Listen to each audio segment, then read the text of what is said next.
At 9:24 p.m., I push open the front door. The living room lights are dimmed low. My wife Zelda is sitting on the sofa, with 2 glasses of red wine already poured on the coffee table. Tonight, she has changed into a silk pajamas, her hair perfectly dried, wearing the gentlest smile I've seen in half a rare one in 6 months. "Julian, you're back." Zelda stood up and took my briefcase. I obediently let go, glancing at my watch. Based on my 6 years of social behavior observation, when a spouse who has been cold and separated for months suddenly exhibits extraordinary compliance and intimacy, it usually means she needs something from me or has some ready-made plan that requires my cooperation. I walked over to the sofa and sat down. "Tired today? Try this wine, I had a friend bring it back from France." Zelda handed me finished one of the glasses of red wine in front of me, her fingers trembling slightly. I noticed that the frequency of her breath about 20% faster than usual, her eyes frequently moving down and to the left, typical physiological signs of nervousness and guilt in humans. I didn't take the glass, just looked at her. "You can just say it directly," I said. The panic flickered in Zelda's eyes, then vanished in a flash. She forced a smile and pressed the glass into my hand. "What would it be?" "We're husband and wife, can't we just sit down for a drink? Or are we? Or now you can't even accept a wine I pour for you?" My gaze fell on the legs of the red wine. The viscosity of the liquid was unusually high, and under the light, it gave off a faint, barely noticeable blue tint. "What is this?" I asked. Zelda straightened up, convinced she had covered her tracks well, straightened her back and took a deep breath. Her tone carried a hint of confident arrogance. "Julian, don't act like an interrogator all the time. To be honest with you, this is the latest microneural inhibitor, also known as emotion stripper. As the name suggests, once you drink it, the obsessions, possessiveness, and suffocating love or hate you have for me will be completely erased within half an hour." She paused slightly, as if observing my reaction. Seeing my expressionless face, she dropped any pretense outright and lifted her chin, saying, "I know you like me. You've been too, and your love has been suffocating and has also hurt Landon. Landon's overseas project has hit a bottleneck, and he needs my family's full support, but you're blocking our family's funds with the marriage agreement. Julian, once you no longer have feelings for me, you'll naturally and we can both break free. Don't worry, this is harmless to the body, it just turns you back into rational person." I looked down at the liquid in my glass. So that was it. The Landon she spoke of was her college classmate, the one she called her, the one that got away. Over the past 6 years, Zelda had argued with me about Landon 43 times, and 12 of those times, she tried to use Novice Global's resources to cover Landon's failed investments. "Drink it, and you won't target Landon out of jealousy anymore." Zelda's voice rose a bit, carrying a condescending sense of charity. "Julian, this is for your own good, and for ours as well." "Are you sure?" I asked. Zelda was stunned for a moment, as if she hadn't expected me to react this way. In her expectation, I had anticipated, would be shocked, angry, pained, or humbly plead with her not to be so ruthless. She bit her lip hard and nodded. "Yes. I'm sure. As long as you drink it, that twisted bond between us will be broken. All right." I picked up the wine glass without a moment's hesitation, tilted my head back, and downed the entire glass of red wine. The slightly bitter liquid slid down my throat. I set down the empty glass, grabbed a tissue, and wiped the corners of my mouth. Zelda's eyes widened slightly, and she instinctively stepped back half a step instinctively. She stared at me intently, her voice a bit piercing. You actually drank it? Are you crazy? Do you even know what it means to drink that? After this, you'll never love me again.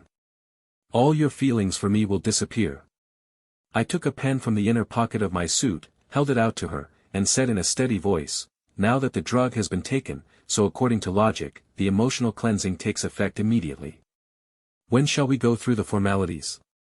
Zelda was completely frozen in place. "Formalities? What formalities?" "Divorce proceedings." I pulled out the tablet I always carry with me and brought up a standard divorce agreement template. Given the current situation, since you believe the twisted bond has ended, maintaining this loveless marriage no longer holds any commercial value or sociological significance. To avoid unnecessary complications later, cutting ties now is the best option. Julian. Zelda slammed her hand on the coffee table, her face flushing from pale to red, visibly furious. Don't pretend to be tough with me. Do you think I'll cave in just because you're using this retreat as advanced tactic? You're talking about divorce now only because the medication hasn't kicked in yet. You're acting out of spite, trying to make me regret this.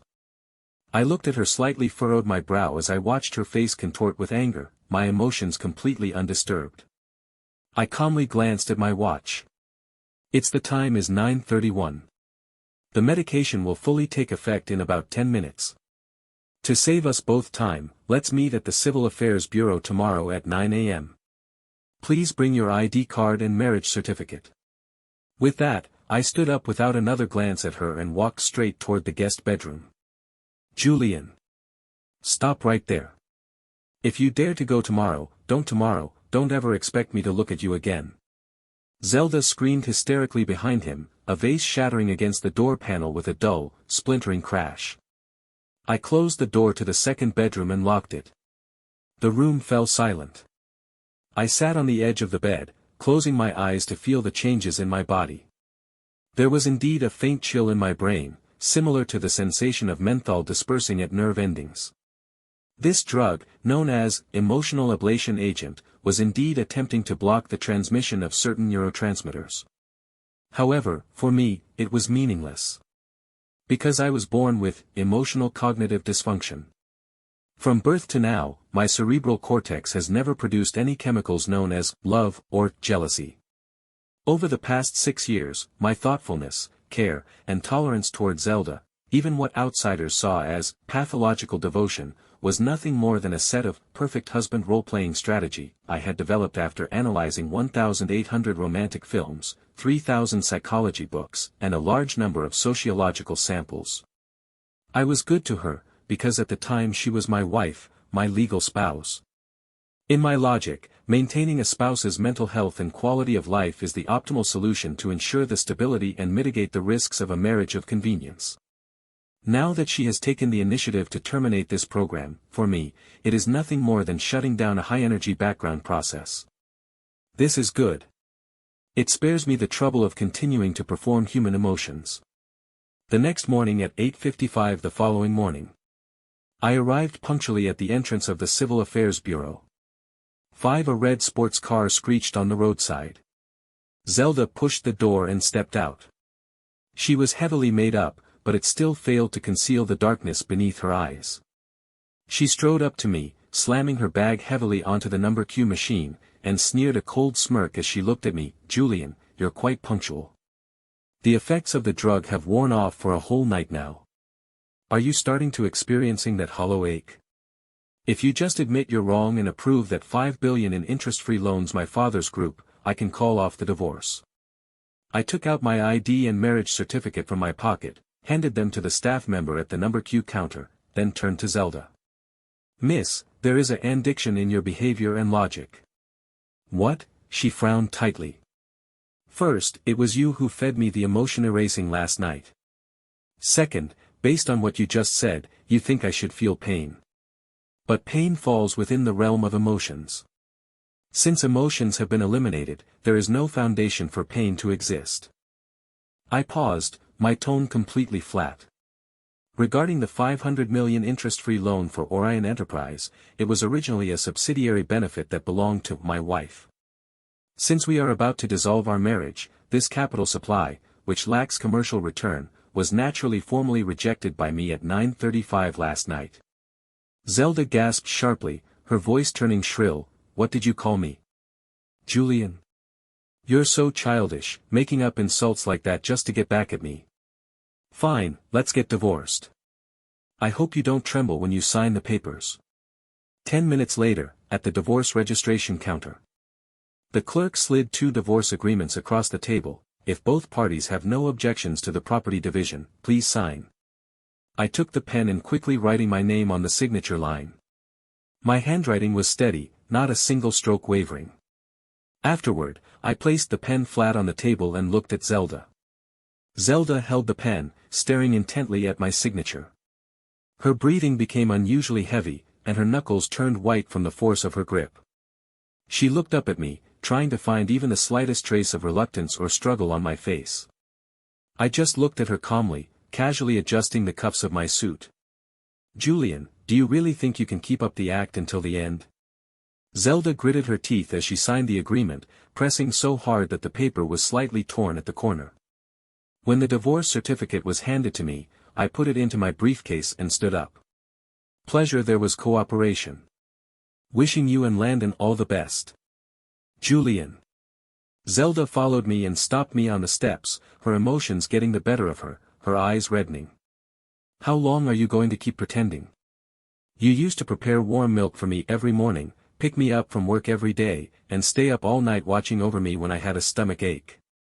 Were all those lies? Just because of a bottle of 10,000 yuan thousand red wine, you've forgotten all of that? Do you even have a heart?" I paused, looking at her with some confusion. "Zelda, I think you have a misunderstanding about what emotional depurant does. It removes emotions, not memories. I remember every single thing you've mentioned, I remember very clearly. If you remember, how can you be so indifferent? Because back then, I did those things because the agreement required me to fulfill my obligations as a husband. But now, the contract has ended." I looked at her, my tone sincere and puzzled. "The contract didn't stipulate that I need to provide after-sales service after the partnership is terminated, did it? After-sales service?" Zelda repeated the word several times, her body shaking violently as if deeply insulted. "You consider the time I spent on you as after-sales service? This is not a test, but your own choice. Also, just a heads up," I raised my hand and pointed at a police car across the road that was preparing to tow a vehicle. "Your sports car is parked in a fire lane. According to traffic regulations, you'll be fined 200 yuan and get 3 demerit points. To avoid further losses, I suggest you'd better go over there immediately. Goodbye." I turned around and walked toward the Maybach already parked by the roadside. The secretary opened the door, and I got in. The window slowly rose, shutting out Zelda's hysterical screams. "Sir, Orion Enterprise just called for the third time, asking why has the 500 million loan been frozen?" The secretary whispered the secretary in the passenger seat. "Tell them that due to the severance of my marital ties with Zelda, the project has re-entered the risk assessment stage. Given that Orion Enterprises' financial statements over the past 3 years contain multiple risks of bad debt, this loan is officially cancelled. Additionally," I opened the file in my hands. "Notify the legal department to reclaim the operating rights of the 3 core properties under Novice Global that Orion Enterprise is currently using for free, and lease them to a third party with greater strength." "Understood, sir. What about the medical research institute left by Zelda's grandfather that is on the verge of bankruptcy? Liquidate it at market price and stop all non-repayable funding. We are a commercial company, not a charity. In the past, because Zelda liked it, I classified that loss as spouse mood adjustment cost. Now, this cost is no longer necessary." I held the pen and signed my name on the document. Without the role-playing task of being the perfect husband, my daily working time is expected to increase by 15%, and Novice Global's net profit for this quarter is likely to rise by another 2 percentage points. This is an extremely efficient and pleasing change. Half a month later. The Grand Riverview charity dinner was held at the Central Hotel of Jiangcheng. As the largest charity fund sponsor in this city, I attended on time. I changed into a custom-tailored dark gray suit and came without a date. In the past, to cater to Zelda's subtle vanity, I would always coordinate with her dress in the same color scheme. Being alone today actually saved me the half-hour wait in the dressing room. "Julian, I've heard so much about you. Julian, I heard you've been making big moves in the new energy sector lately." Business elites and socialites gathered around with wine glasses in hand. I navigated through them with a practiced social smiles, exchanged business cards appropriately, and responded to every business probe with impeccable logic. Until a crisp sound of a slap echoed from the western side of the hall. Landon. You scumbag. You actually used my grandfather's research institute as collateral for a loan. Zelda's sharp voice cut through the once elegant symphony music. The surrounding chatter instantly died down, and everyone's gaze turned in that direction. I looked over toward the sound. Zelda, wearing a slightly disheveled in a white gown and pale-faced, was gripping Landon's suit collar tightly. Landon, who usually known for his refined, gentlemanly and underappreciated persona, was now flushed bright red with a red face, avoiding eyeing the ground evasively, his clothes stained with red wine. Zelda, keep your voice down. So many people are watching. Landon tried to push her away, but Zelda held on tight. So what if I'm watching? After Julian pulled his investment, I transferred all my private savings and even the shares in my grandfather's research institute to your name, just so you could prove to everyone that you're better than Julian. And what? You took the project funds and gambled them away. And you got involved with that female secretary. Zelda's voice was trembling, her trembling voice broke through the suffocating silence. Benny, she cried out, slumping to her knees before him. Murmurs began to rise around. TSK, isn't that the eldest daughter of the Zelda family? She's only been married to Julian for a few years and already this scandal breaks such a scandal like this. I heard she just divorced Julian recently. For this pretty boy, she lost an interest-free loan of $500 million. How ungrateful. Julian was so good to her, everyone in our circle knows how he used to dote on her. And what does she do? She dumps her own husband for some gambling, freeloading piece of trash. What was she thinking? Orion Enterprise is done for this time. Julian has pulled back all the resources he gave them, and now creditors are lining up at their door every day. Landon, goaded by the scornful glances around him, shoved Zelda away in a fit of rage. Caught off guard in her heels, she stumbled and fell awkwardly to the ground, her hands scraping across broken glass and starting to bleed. Landon pointed at her and cursed, Zelda. Cut the saint act. Who do you think you're so noble? If you really loved me back then, why did you marry Julian? Wasn't it for his power and money? Now that you don't have Julian as your, what right do you have you got bossing me around? If you're still so capable, get Julian to approve another $500 million for you. If you can't, then shut up and stop pretending. Zelda lay on the ground, watching the people who once fawned over her now pointing fingers and looking on coldly. The faith in her eyes seemed to shatter completely in that moment. Just then, she looked up and saw me standing at the center of the crowd, surrounded by admirers like stars around the moon. A nearly insane light burst from her eyes. She scrambled out of the crowd, crawled toppled to the ground before my tailored trousers, and tried to grab my shoes.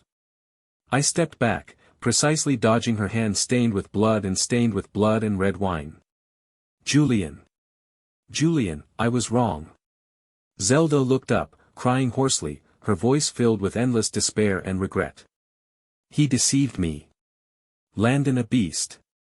He used me from start to finish. Only we truly cared for me.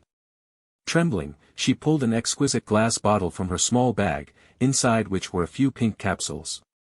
Julian, look. This is the antidote. This is the emotion recovery agent. As long as you take it, you can fall in love with me again. Let's remarry, let's start over, okay? I won't see Landon anymore. I'll be a good wife to you. Please, just take it. She desperately shoved the medicine bottle into my hand. The surrounding murmurs instantly grew louder. Oh my God, is this woman crazy? First, she gives someone medicine to strip away their feelings, and now that she realizes her pretty boy is unreliable, she's bringing the antidote to beg for a reunion. What do you take Julian for? Love him when you feel like it, and drug him when you don't? That's just too much. Who exactly is follows? What identity does Julian have that allows him to be manipulated by her like this by her? Zelda has truly burned all bridges this time. I looked at Zelda on the floor, then glanced at the medicine bottle in her hand. Afterward, I picked up a glass of water from the tray of a nearby waiter, took a sip, and moistening sip, and cleared my throat. Zelda, I think you need to sober up, I said, my voice carrying clearly through the quiet hall. Zelda sobbed and demanded, Julian, do you still hate me? You're punishing me with this coldness too, aren't you? If you weren't trying to get back at me, why did you cut me off completely the moment we divorced? Why did you even target my grandfather's research institute? It's because you loved me so much. Love turned to hate, right? She looked up, expecting to see a hint of anger or pain in my eyes. But I simply straightened the suit button and responded in a calm, clear voice, Zelda, you've overestimated yourself and misunderstood business logic. First, I don't have feelings, so there's no love to, so no hate. These words were met with a collective gasp from the surrounding crowd. Second, I continued in a flat, emotionless tone, regarding the withdrawal of investment and the repossession of the shops, that was merely a standard risk hedge against worthless assets after the dissolution of our partnership. As for your grandfather's research institute, it's a failing institution that has been running at a loss for years without producing, let alone patenting, any breakthroughs. Its survival until now, solely on my annual subsidy of 20 million yuan from me. To stop funding a non-profit organization that no longer holds any social ties with me is a decision any rational businessman would make. Lastly, I said, her hand the so-called antidote, my kindness toward you was a specific behavior based on the identity of my wife. Now that identity has been revoked, I hold neither love nor hatred for you. So, please spare me these baseless emotional assumptions. Zelda collapsed completely onto the floor. The bottle slipped from her hand, spilling pink capsules that were trampled underfoot by the onlookers. No. This isn't real. You used to love me so much. She muttered, utterly dazed. The hotel manager hurried over and stood respectfully beside me. Sir, should I call security to have those two escorted out? They have already seriously disrupted the normal order of the banquet. Sorry for the trouble. Without even casting another glance at Zelda, who was lying on the ground, or Landon, whose face had turned pale not far away, I nodded slightly to the partners around me and, glass in hand, made my way toward the VIP lounge in the back. Behind me came Zelda's sharp and desperate cries as she was dragged away by the security guard, along with the uncontrollable taunts and sneers from the people around. My heart rate remained steady at 72 beats per minute, steady as a newly manufactured instrument. 1 week later, in the dead of night. At the headquarters building, top floor CEO's office. I finished processing the final documents for the last cross-border acquisition case and was about to notify the driver to prepare the car. Suddenly, the office door was forcefully swung open. Zelda barged in. She had clearly evaded the security downstairs or used an old employee badge she had kept. At this moment, she looked gaunt, her clothes full of wrinkles, her once bright cheeks now sunken, and her eyes gleamed with a nearly sickly obsession.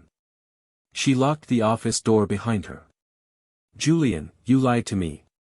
She walked toward me step by step, her hands pressed against my desk, shaking with intensity. It'd be impossible for that medicine to erase all traces of the past, even if it did. Look at this. She forcefully slammed a thick diary onto my desk. It was one she had taken from our former home. This is the diary you wrote before. It records all my preferences. I like medium rare steak, I hate cilantro, I'm allergic to seafood, I get migraines on rainy days, and I like listening to Bach's pieces before bed. Zelda flipped through the diary, tears streaming down her face, her hoarse, Julian, if you claim you don't love me, how could remember such details? You even mark every single menstrual period. Is that just your business logic? This is proof you loved me. I glanced at the familiar diary, my face betraying no trace of being caught off guard. I casually picked up the coffee on the table, took sip, then leaned back in chair and pulled the bottom drawer of desk.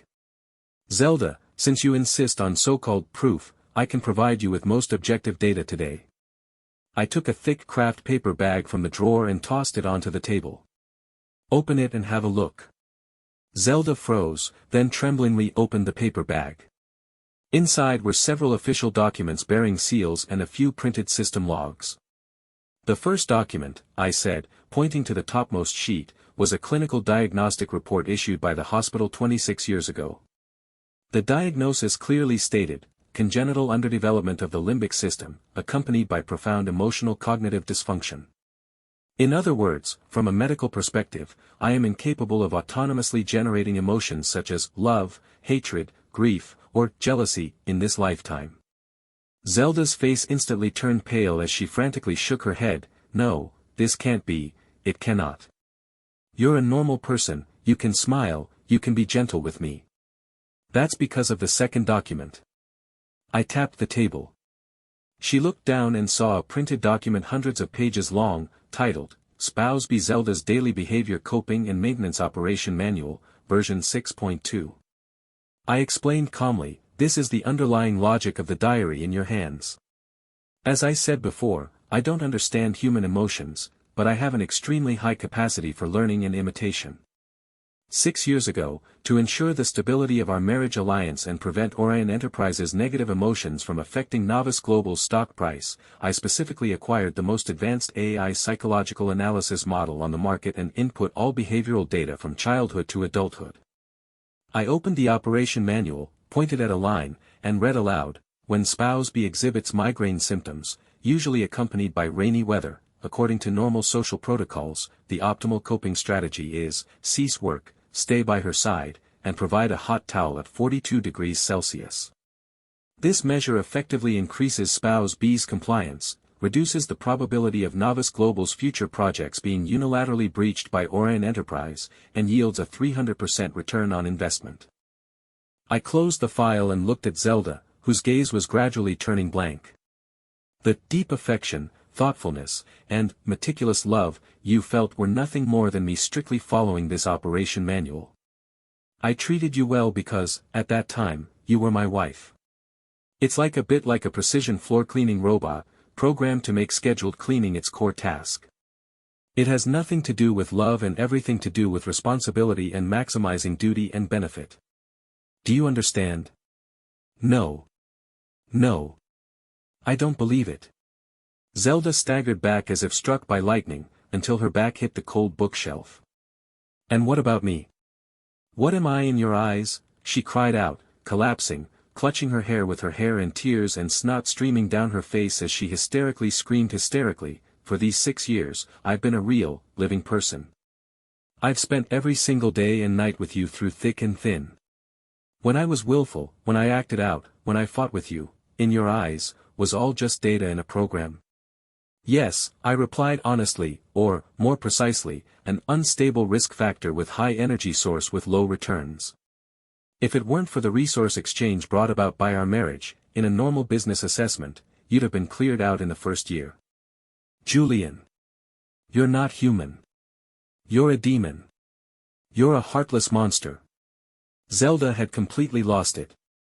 She couldn't accept that her proud, white moonlight, the person she took pride in, was a rotten liar to the core, and even more so, she couldn't accept that the husband who had sworn to love her for 6 years, the one she had destroyed with her own hands, had never loved her for even a single second from start to finish.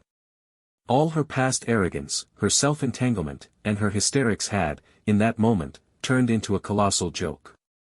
I'm going to kill you. I'll go down together, die with you. Zelda's eyes were bloodshot. Suddenly, she pulled out a sharp fruit knife from her bag and charged at me with a scream. I sat in my office chair without even moving my body even moving. When the tip of her knife was still half a meter away, the side door of the office was suddenly pushed open, and 4 professional bodyguards hidden in hide instantly rushed, expertly pinning Zelda down on the floor with his joints locked in reverse. Clatter. The fruit knife fell onto the smooth marble floor, emitting a clear sound. Sir, are you all right? The guard captain asked.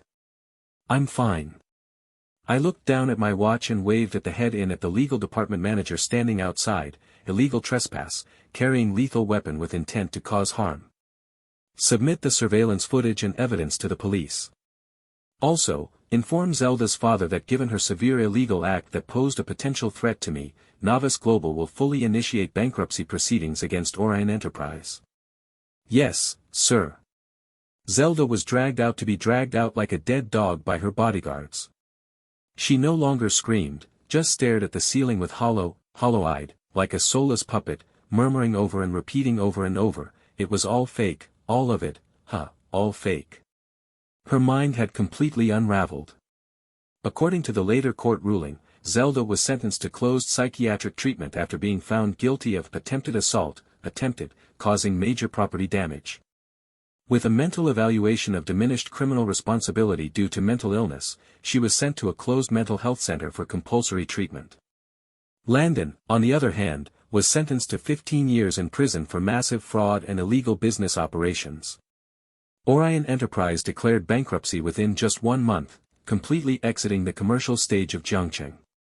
2 months later, the new quarterly financial report for the quarter came out, and Novice Global's net profit rose by 24% year-on-year. In the early morning, I stood in front of the floor-to-ceiling windows of my newly moved-in downtown penthouse. The sunlight streamed in over the city's skyline, casting long shadows on the floor shadows. The nanny brought breakfast to the table. "Sir, your warm milk and sandwich are ready."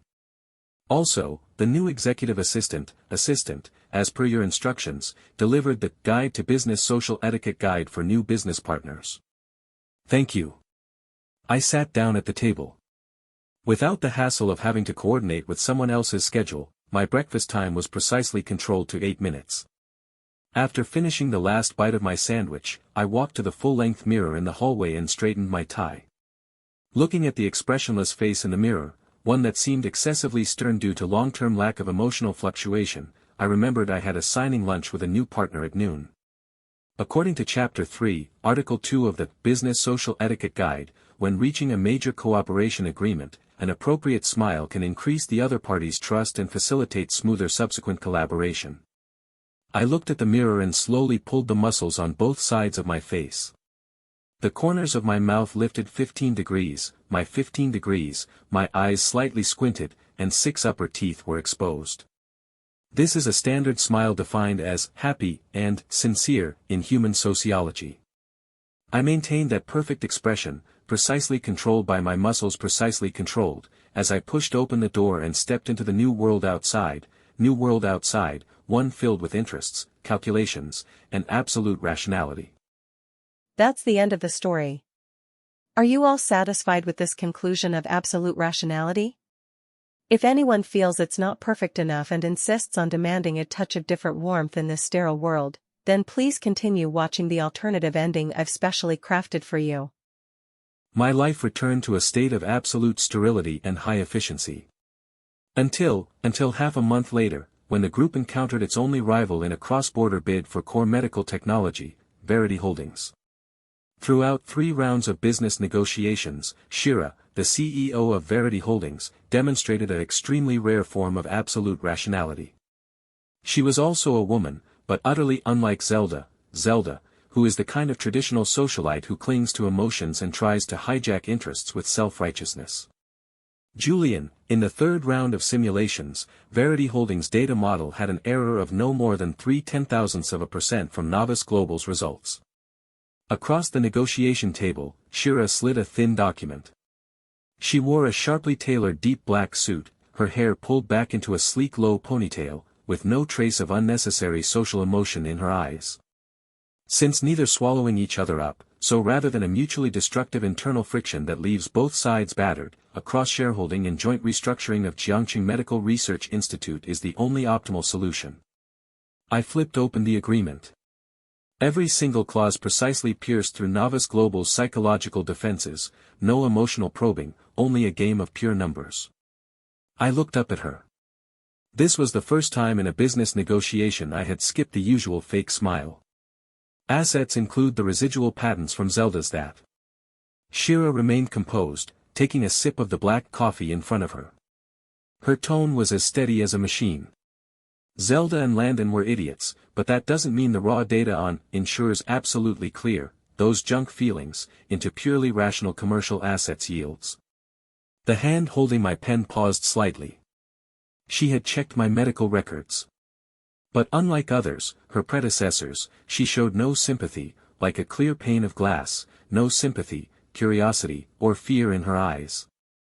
In her gaze met mine evenly, and in her eyes, my emotional disorder appeared merely as an objective physiological trait, fixed physiological trait, as unremarkable as having double eyelids. Pleasure working with you, Shira. I signed my name with a decisive stroke. Pleasure doing business with you.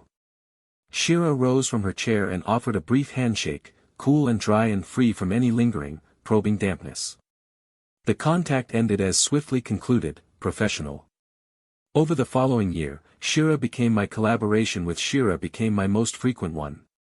Together, we restructured the medical center and navigated the treacherous waters of business, navigating its turbulent currents. Working with her is incredibly effortless. She never asks me to send emotionally soothing goodnight messages late at night, nor does she care whether I give her Valentine's Day roses hold any commercial value. Even after a marathon meeting session, when I experienced mild dizziness from low blood sugar, she calmly handed me a precisely calculated glucose dose and continued reviewing the next page of the report. She is also a supremely absolute rationalist to the core, a absolute rationalist. In her world, profit, logic, and self-growth are the eternal driving forces. We are like two supercomputers running in parallel, evolving at high speed on our own trajectories, growing together, and expanding the business territories of both families by several times. Until the winter solstice brought heavy snow. At 11:47 p.m., Shira and I had just finished a cross-border video conference. The company meeting. The secretaries and assistants had all left early, leaving only the two of us in the entire top-floor executive office. Giant snowflakes of snow spilled against the bulletproof glass, making a faint rustling sound. I packed up my laptop, ready to notify the driver as usual. A quick glance caught Shira standing by the window, gazing at the snowy cityscape outside. She hadn't turned on the lights, letting the faint neon glow from outside outline her slender silhouette. Julian. She suddenly called my name. I responded, stopping about 80 centimeters away from her, a socially safe distance between acquaintances.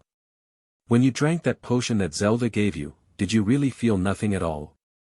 Shira looked out the window, her voice very soft, no accusatory edge to her question, purely out of objective scientific curiosity about a specimen.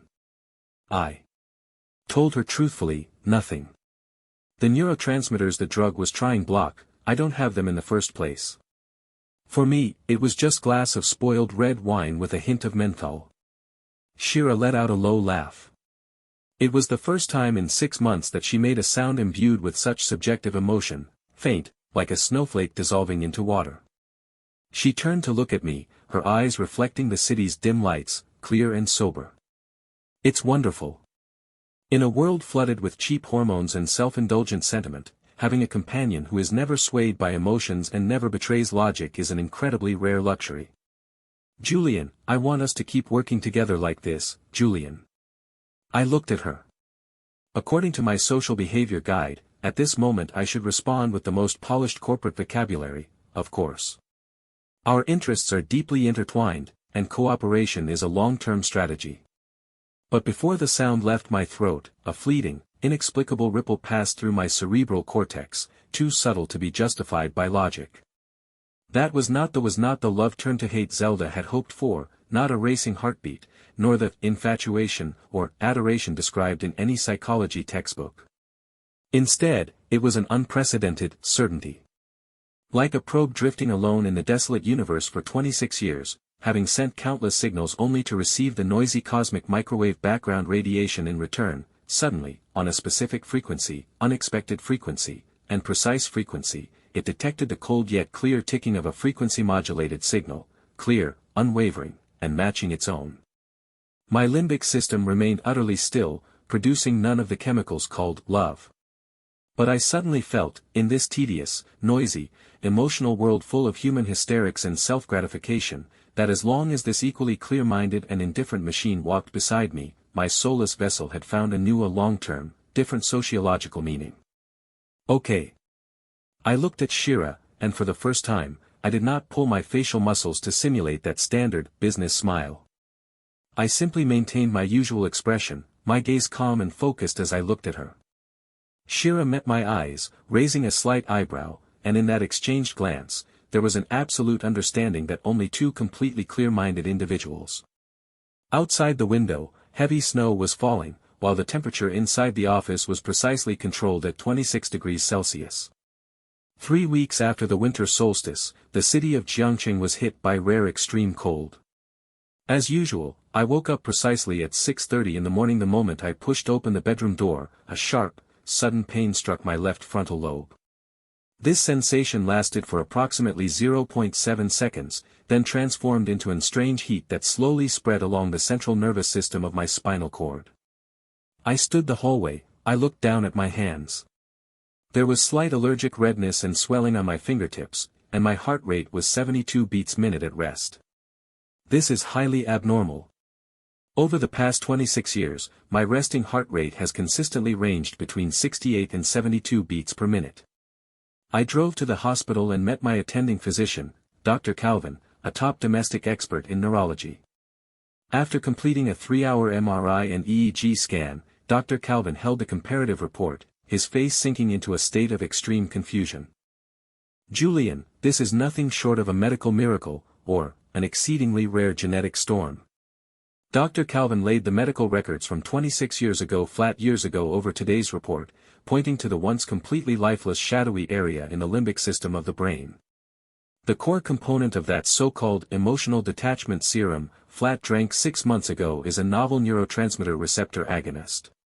Zelda thought it could erase emotions, but she didn't know that you never had feelings to eliminate. I sat in the chair and buttoned up my suit jacket. "So, the drug triggered a reaction in my brain. What were you originally going to say?" "Yes. This drug component metabolizes extremely slowly in your body. After failing to find a target to destroy, it inadvertently and accidentally managed to continuously stimulate your congenitally underdeveloped limbic system. After 6 months of latency and induction, your damaged neurons began to repair themselves, and your synapses started to reconnect." Dr. Calvin took a deep breath and looked at me with blazing eyes. "To put it simply, you are growing human emotions. You are transforming from a machine into a real person." I looked at the report and asked calmly, "Will this affect my efficiency in making business decisions?" Dr. Calvin said, "It will allow you to experience pain, joy, anger, and love. For someone like you, who is accustomed to absolute rationality, this could be a catastrophic disaster, or it could be a new beginning."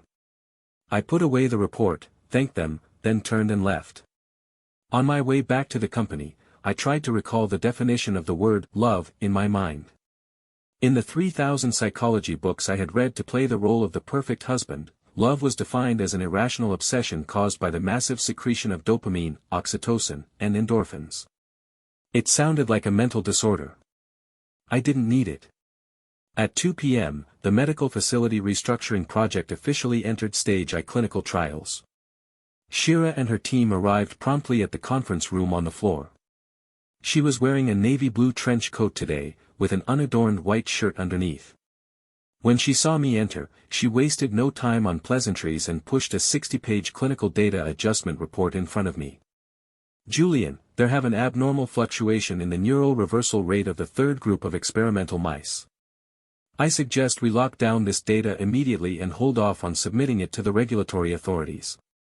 Shira's voice was as cool and crisp as ever, devoid of any personal emotions. I pulled out a chair and sat down, flipping open the report. The moment my eyes landed on the page, that familiar frontal lobe sting, triggered by the medication, surged again. But this time, accompanying the sting, there was an entirely unfamiliar, extremely faint chemical reaction. When Shira moved her finger near my elbow to point out the data, I faintly caught the scent of fur on her body. My retina uncontrollably began to capture the frequency of her blinks, the slightly tired corners of her eyes from staring at the long hours staring at the computer, and the joints of her fingers gripping the pen, turning faintly white from the exertion. Unlike usual, my brain did not immediately convert this captured information into cold, impersonal data like Spouse B. Zelda's emotional fluctuation index. Instead, my heart skipped, a heartbeat skipped in my chest. A literal miss. I picked up the coffee beside me and took a sip, trying to suppress this bitter caffeine, to suppress this somewhat overwhelming chemical reaction that was. Shira noticed my pause. She frowned slightly, those clear and sharp eyes fixed directly on me. "Julian, is there a flaw in my logic?" I set down my cup, my voice still maintaining an unwavering tone. No. No. Your assessment is accurate. Notify the legal and PR departments to PR departments, seal off the third set of data, and restructure the experiment. Also, postpone the board meeting at 4 p.m. by half an hour. Shira stared at me for 3 seconds. As someone who stands at the same peak of rationality, keenly detected the subtle, imperceptible half-second lag in my speech, slower than usual. Are you feeling unwell? She asked. No. Julian, we are deeply bound together in a mutual interest in abduction. The efficiency of your decision you make directly impacts the group's stock price. If you have any physiological or psychological instability, according to our cooperation agreement, you are obliged to disclose it to me. Shira closed the notebook, her tone businesslike, but for the first time, those clear eyes lacked a hint of condescending scrutiny, replaced by a trace of curiosity she hadn't even noticed. I looked at her and was silent for a long time. Finally, I slid the brain scan report stamped with the hospital's seal across the smooth conference table toward her. Shira raised an eyebrow and reached out to take it. As she turned page by page, a look of obvious surprise appeared for the first time on her face, which usually remained unchanged even when Mount Tai collapsed before her. Her fingers slightly tightened as she gripped the report, leaving faint indentations on the paper's edge. Autonomous neuronal repair, emotional functions are awakening. Shira looked up, her eyes shimmering with a nearly complex, almost judgmental light. Is it because of the potion Zelda gave you? Yes. I crossed my legs, placed my hands flat on my knees, and met her gaze directly. To English. To be precise, the drug triggered a negative feedback loop at the genetic level. Eyes now beginning to perceive faint physiological signals, ones that fall outside the realm of logical computation. An absolute silence descended upon the room. Outside, the cold wind against the glass, a muffled. Shira leaned back in her chair, her slender fingers tapping lightly on the. This was her gesture when conducting a of the highest level business evaluation. After a long silence, Shira spoke again, her tone now laced with an extremely sober vigilance and self-mocking vigilance. This is interesting, Julian. So, according to the logic of human evolutionary psychology, when you look at me now, are you beginning to develop some inappropriate, emotional tendencies that could shake our commercial alliance? Her question was direct, like a sharp scalpel, cutting straight through the unspoken icy surface between us. She feared I would defile their pure and noble interconnected relationship with a self-righteous, possessive, and emotionally draining form of love, just as I had with Zelda. I looked at her face, etched with clarity, independence, and caution. At this moment, when the neurons in my limbic system were firing wildly, releasing faint chemical signals I had never experienced in 26 years, I did not the blind devotion and described in books. I just feel that those nascent, fragile emotions as fragile as a newborn baby inside me, upon touching Shira's unshakable shell of rationality, did not feel rejected, instead, they found the most perfect container. I don't need to fuss over her with kind words, nor do I need to prove anything with cheap tears and roses. The subtle sense of difference that I feel toward her arises precisely because, in this restless, chaotic world sees her as the clearest, most beautiful statue. Shira, I spoke, my voice carrying a magnetic depth in my voice that even felt unfamiliar to me. You are overthinking. My brain may be growing emotions, but that doesn't mean I will turn into a foolish, sentimental creature. I stood up, walked over to her, and looked down at her. This time, I imitated no smile, yet my eyes held an unprecedented, commanding intensity. If there's any difference in how I see you now, it's this: in my logic, you are the perfect partner, and in the human emotions I've only just developed, you are the only person of the opposite sex in this world that I don't find repulsive and wish to form a deeper connection with. I extended my hand toward her, palm facing upward. My emotions will become the keenest weapon in my hands, better protecting the stability of both our family's assets. So, you don't need to be wary of me. Because on this path of learning to be a normal human, my only reference is you. Shira sat in her gaze fixed on me. At that moment, the wariness in her eyes seemed to encounter a magnetic field where poles attract, slowly melting into a deep and burning resolve. She didn't stand up immediately. Instead, she remained seated and let out a faint sigh. "Julian, you truly are a crazy experiment." After saying that, she stood up and slapped her right hand precisely and forcefully into my palm. Two hands, equally dry and cold, but at this moment began to transmit a subtle warmth due to each other's body temperature, clasped tightly together. Shira and I walked out of the conference room side by side. My frontal lobe still throbbed with pain, and the neurons in my limbic system were still frantically connecting. I was visibly growing the soft, vulnerable edges that belong to humans. But looking at the woman beside me, with her resolute gaze, sharp gaze, swift strides, and a spirit that never glances back at the past, I know that my weakness will only become my armor. In this world brimming with foolish internal conflicts and emotional garbage, Shira and I are loving each other in the most lucidly, coldly, and unshakably, walking together toward the supreme throne reserved for those of absolute reason.